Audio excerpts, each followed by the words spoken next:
Assalamu alaikum, the students of 6th class. How are you students? कैसे हैं आप सब? So student इंशाल्लाह मंडे से स्कूल ओपन हो रहे हैं. As you all know that आप लोग आइएगा और complete SOPs फॉलो कीजिएगा, ठीक है? Now one thing students, talk about the last lecture. Last lecture में हमने कहाँ तक किया था? In the last lecture student we have completed chapter number 4. ठीक है, chapter number 4 हम लोग कर रहे थे और chapter number 4 मैंने complete करा दिया था. हम सब कहाँ तक करेंगे chapter number 4? ठीक है, exercise 4B question number 6 तक मैंने करवा दिया था. ठीक है, और हम यहीं तक करेंगे बस. ठीक है, आज से so after completion of chapter number 4, ठीक है, we have completed our 4 chapters. ठीक है, 4 चैप्टर्स हमारे कंप्लीट हो चुके हैं, मतलब अर्थमेटिक पोर्शन हमारा कंप्लीट हो गया है.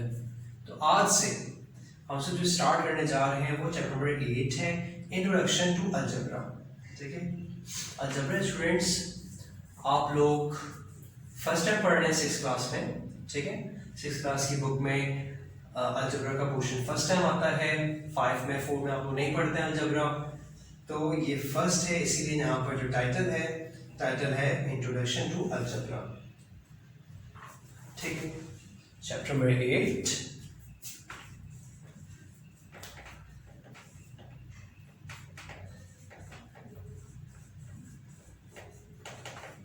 Introduction to algebra. ठीक है स्टूडेंट्स, अच्छा ऑन पेज नंबर 118. ठीक है, पेज है 118 पर है. ठीक है, अच्छा ये जो चैप्टर है स्टूडेंट्स, ये है अलजेब्रा का फर्स्ट चैप्टर और एक ही चैप्टर आपका इंक्लूड है अलजेब्रा से. बाकी 2 जो है वो ज्योमेट्री से इंक्लूड है और 4 जो है अर्थमेटिक से. तो 4 जो अर्थमेटिक से है वो तो हमने कंप्लीट कर दिया है. ठीक है, इंट्रोडक्शन टू अलजेब्रा आज से स्टार्ट किया है. So introduction to algebra. So students आज जो हम पढ़ेंगे अलजेब्रा में वो बहुत बेसिक चीज़ें मैं आपको पढ़ाऊंगा. ठीक है, ओके, ऑन पेज नंबर 119. ठीक है, 119 में स्टूडेंट्स जो हमारे पास चीज़ें हैं वो हैं अबाउट सेंटेंस एंड स्टेटमेंट. ठीक है, सेंटेंस एंड स्टेटमेंट. ठीक है, सेंटेंस एंड स्टेटमेंट. ठीक है, ये चीज है.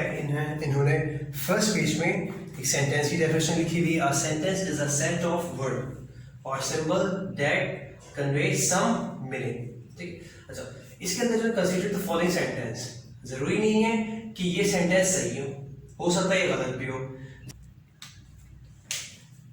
जैसे स्टूडेंट्स लिखा हुआ है, we have a example of 8. देखिए 6 इज ग्रेटर देन 8 लिखा हुआ है. 6 इज ग्रेटर देन 8. क्या 6 8 से बड़ा है? नो. इसका मतलब ये समझ आया स्टूडेंट्स कि सेंटेंस एक जस्ट सेट ऑफ वर्ड है विच हैज सम मीनिंग. ठीक है, it is not possible, it is not necessary, ये जरूरी नहीं है कि वो ट्रू भी हो. ठीक है, and the second definition, a sentence that is either true or false is known as a statement. अगर true and false वाली बात आ जाती है तो फिर उसको क्या हम कहते हैं? उसको हम कहते हैं कि ये है स्टेटमेंट.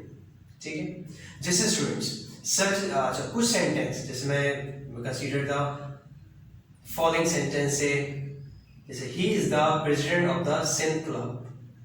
ठीक है, the book is too long, this winter is too cold for Lahore. ठीक है, ये मैंने एग्जांपल पढ़ी नीचे से.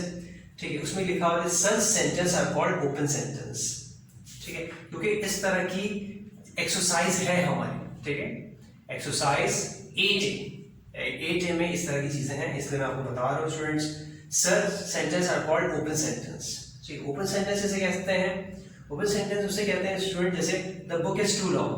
ये कौन सी बुक है? नहीं मालूम. मतलब ये सेंटेंस कंप्लीटली ओपन है फॉर ऑल द बुक, क्योंकि यहाँ पर स्टूडेंट्स कोई बुक मेंशन नहीं है, ठीक है। जैसे यहाँ पर है, he is the president of the Sindh club, he is, he कोई भी हो सकता है, नाम तो मेंशन नहीं है। जब नाम मेंशन नहीं है तो ये सेंटेंस ओपन सेंटेंस है, ये सेंटेंस किसी के लिए भी हम यूज कर सकते हैं, ठीक है। मैं पेज टर्न कर रहा हूँ, पेज नंबर 120, ठीक है। अच्छा, पेज नंबर 120 पे हाईलाइटेड जो है ग्रीन से, वो मैं रीड कर रहा हूँ। In an open sentence, open sentence में क्या होता है, it is not immediately known whether the statement is true or false because not all the information is available। अच्छा, ओपन सेंटेंस बिल्कुल एग्जाम्पल है, this book is too long, ठीक है। यहाँ पर स्टूडेंट्स कहीं पर भी this book is too long, यहाँ पर स्टूडेंट्स ये चीज़ स्पेसिफाई नहीं है, बुक नेम नहीं है, ठीक है। तो जो इंफॉर्मेशन है वो जैसे यहाँ पर लिखा है, because not all the information is available, बिल्कुल दिस इज ट्रू, सारी इंफॉर्मेशन अवेलेबल है ही नहीं। This book is too long, which book, ठीक है। तो मैं ट्रू, यस और नो, ट्रू एंड फॉल्स, मैं उसी वक्त कहूँगा when we know the name of that book. जब मुझे बुक का नाम आप बताएंगे तभी मैं बताऊंगा कि yes that book is too short और that book is too long और नॉट टू लॉन्ग। क्या ये बुक बहुत लॉन्ग है या नहीं लॉन्ग है, मैं उसी वक्त डिसाइड करूंगा जब बुक का नाम बताया जाएगा, ठीक है। That is why it is called as open statement, because the information is not completely available, ठीक है। ये चीज़ हो गई, ओपन सेंटेंस के बारे में मैंने आपको बता दिया है, ठीक है। अच्छा, now move towards the basic algebra things. Student, algebra में हमसे अर्थमेटिक कैसे पढ़ते हैं, 4 5 6 7 8, लेकिन अलजेब्रा में क्या चीज़ होती है, जैसे 4 है, 4 के साथ हो सकता है ए, 4 के साथ हो सकता है बी, कोई भी अल्फ़ाबेट यूज़ कर लेते हैं ये लोग, ठीक है। किस में यूज़ करते हैं हम सब, अलजेब्रा में, ठीक है। जैसे आप जानते हैं, you know students about x, 7x लिखा हुआ है, ठीक है। इसका मतलब स्टूडेंट ये है, मैं आपको ये बताता चलूँ कि इसको a जो है ये that is called a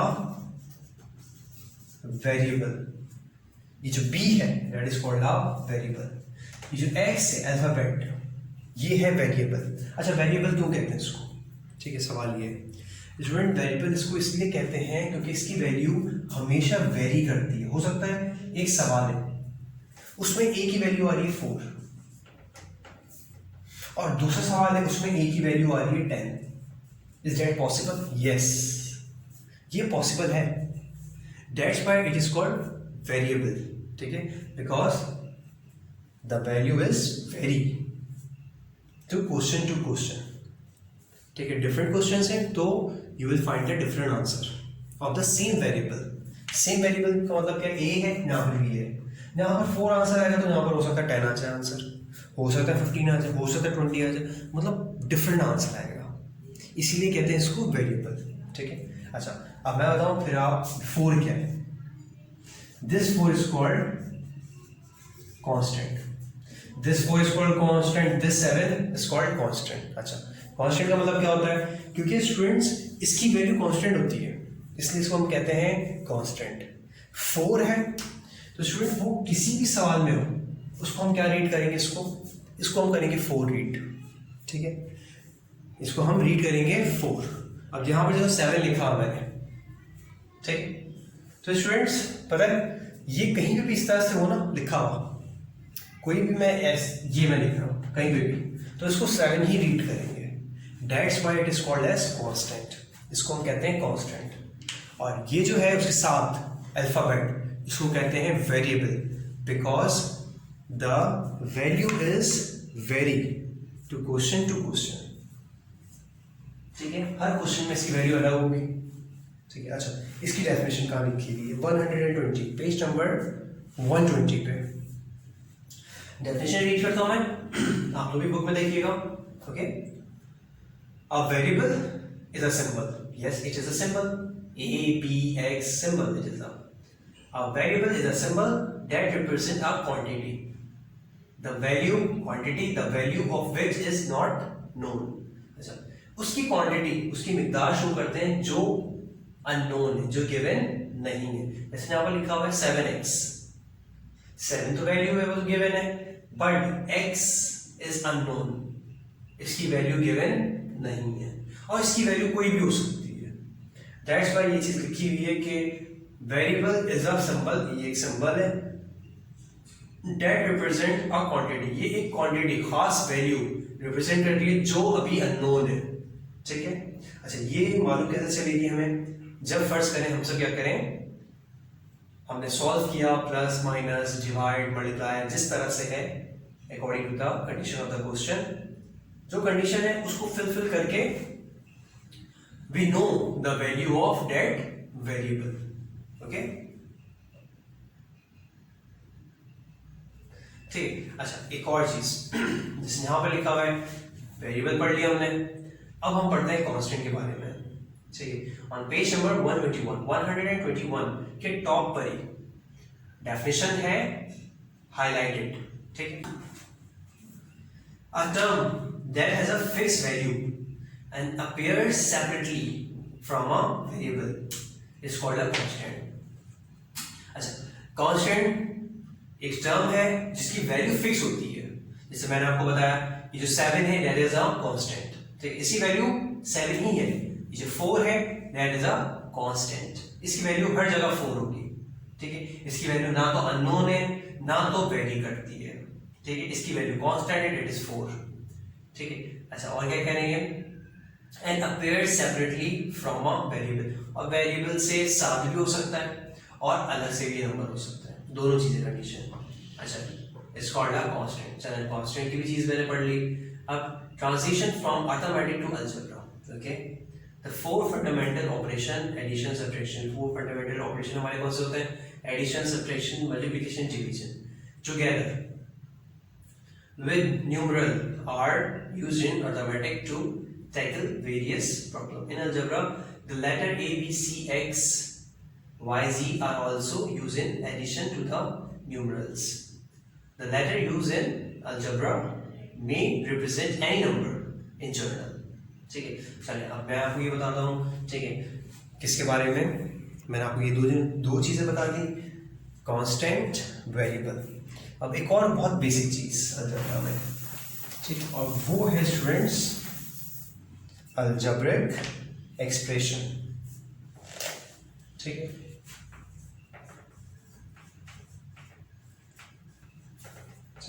algebraic expression.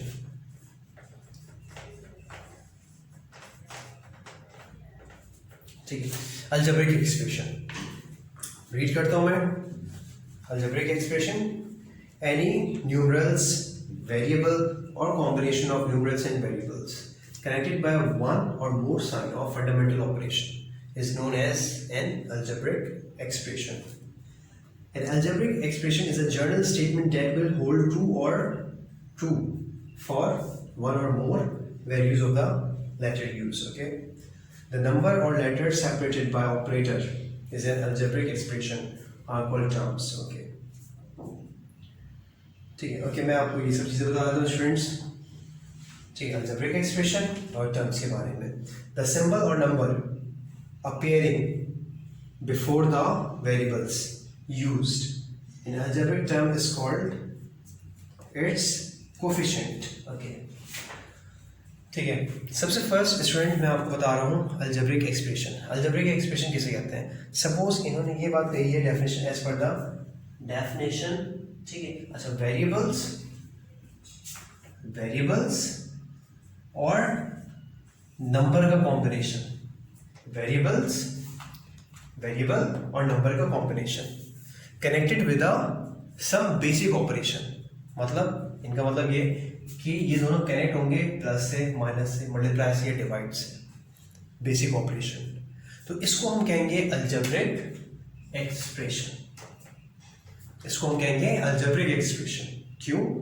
क्योंकि इसमें वेरिएबल्स भी हैं, नंबर भी है, और स्टूडेंट वन थिंग मोर कि हमारे मैथ्स का बेसिक ऑपरेटर भी है। ठीक है, प्लस, और बहुत एक इस तरह से भी हो सकती है ये चीज। फर्स्ट करें, मैंने लिखा 6a plus 7b plus 8c plus 9x okay plus 10y, कहीं पे मैंने माइनस कर दिया, कहीं पे मल्टीप्लाई हो सकता है, कहीं पे डिवाइड, ठीक है। इसको भी क्या कहेंगे हम सब, अलजेब्रिक एक्सप्रेशन, यानी कि इसकी लेंथ बड़ी भी हो सकती है, इसकी लेंथ छोटी भी हो सकती है, ठीक है। इसमें भी देखें वेरिएबल भी है, नंबर भी है, बेसिक ऑपरेटर भी है, प्लस भी है, माइनस भी है, मल्टीप्लाई और डिवाइड भी हो सकती है चीज़, ठीक है। मैथ्स में बेसिक ऑपरेटर उसी को कहते हैं, ठीक है। अच्छा, ये चीज़ तो समझ आ गई अलजेब्रिक एक्सप्रेशन। अब एक वर्ड यूज किया गया है टर्म, ठीक है स्टूडेंट्स। ये जो है इंडिविजुअल 6 है, ये दरअसल टर्म्स है, TER है, टर्म, ठीक है। ये एक टर्म है, इसका मतलब ये हुआ कि अलजेब्रिक एक्सप्रेशन बनता है by the combination of terms, different terms which is connected with the mathematic basic operation, ठीक है, जो कनेक्ट होते हैं मैथ्स के बेसिक ऑपरेटर्स से, ठीक है। Maths basic operators that is plus minus multiply divide, ठीक है। और इन सबको, ये जो इंडिविजुअल है ना 8c that is called a term, ये जो है 9x ये है टर्म, ठीक है, इसको कहते हैं टर्म। एंड लास्ट में बता दूं कोफिशिएंट किसे कहते हैं। जैसे स्टूडेंट ये है वेरिएबल के साथ क्या कहेंगे इसको, कोफिशिएंट, ठीक है। जैसे यहां पर स्टूडेंट्स एज है तो that is called a coefficient, यहां पर स्टूडेंट 7 है तो that is called a coefficient. अच्छा, बी वेरिएबल कहलाएगा और इसको हम क्या कहते हैं, कोफिशिएंट कहते हैं, ठीक है। ओके स्टूडेंट्स, सो मैंने आपको आज स्टूडेंट्स जो बेसिक चीजें यूज होती हैं, बेसिक टेक्नोलॉजीज हैं, term, algebraic expression, variable, constant, coefficient, ये सारी चीजें मैंने एक्सप्लेन किया है because today is the first lecture of your algebra, ठीक है। अलजेब्रा का फर्स्ट लेक्चर है आपका और आपने 5 में 4 में 5 में भी अलजेब्रा नहीं है, ठीक है। 6 में फर्स्ट टाइम आप लोग अलजेब्रा पढ़ने जा रहे हैं, ठीक है। तो इसलिए मैंने आपको जो बेसिक चीज़ें हैं अलजेब्रा की वो मैंने बताई हैं। अब हम किस तरह से इसको ऐड करेंगे, ठीक है। एक्सरसाइज में ये चीज़ें हैं, ओपन स्टेटमेंट, ट्रू फॉल्स, ये सारी चीज़ें हैं, ठीक है। फिर प्लस माइनस कैसे करते हैं इसको, ठीक है, वो मैं आपको बताऊंगा कि अलजेब्रा में प्लस माइनस कैसे करते हैं, मल्टीप्लाई कैसे करते हैं, थोड़ा सा डिफरेंट रूल होता है अर्थमेटिक्स से, ठीक है। So this is all about our lectures, today's lecture students. इंशाल्लाह नेक्स्ट लेक्चर से फिर हम एक्सरसाइज स्टार्ट कर देंगे और आपके लिए ये इंस्ट्रक्शन है कि do complete your work, okay students. अल्लाह हाफिज़, stay at home and follow all the SOPs, stay safe.